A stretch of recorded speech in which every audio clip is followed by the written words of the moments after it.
এখানে আজকে এই সাংবাদিক সম্মেলনে উপস্থিত আছেন বড় মসজিদের সাধারণ সম্পাদক শেবুল আহমেদ চৌধুরী সাহেব এবং বড় মসজিদের প্রধান ইমাম মৌলানা সাবির আহমেদ লস্কর সাহেব।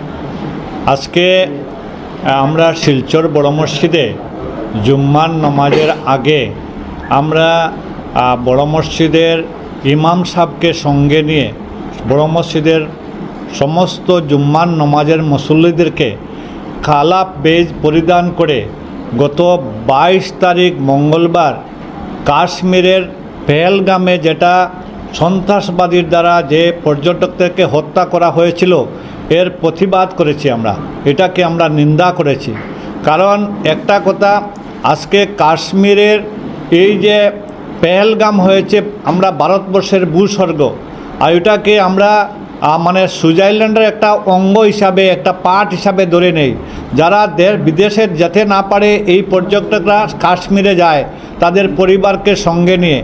আর এই যে পর্যটকদেরকে নিরস্ত্র পর্যটকদেরকে যে পাকিস্তানের মুদতপুষ্ট লস্করে তাইবার শাখা সংগঠন টিআরএফ আর সন্ত্রাসবাদীরা এসে আমাদের ভারতবর্ষের সম্পদ যারা টুরিস্ট যারা পর্যটক এদেরকে 28 জনকে যে হত্যা করেছে, এটাকে আমরা ভারতবর্ষের সমস্ত মুসলমানরা এই ঘটনাকে নিন্দা জানাই। আজকের এই যে জুম্মার আগে পরে ভারতবর্ষের সমস্ত মসজিদে এই ঘটনাকে নিন্দা জানানো হয়েছে, ধিক্কার জানানো হয়েছে।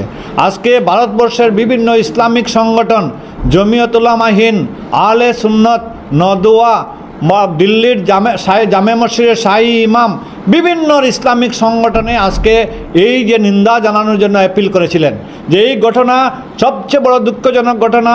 বাইরের দেশ থেকে এসে আমাদের দেশে ঢুকে যেইভাবে সন্ত্রাসবাদী কার্যকলাপ করবে ওটা আমাদের কোনো অবস্থায় মানব না।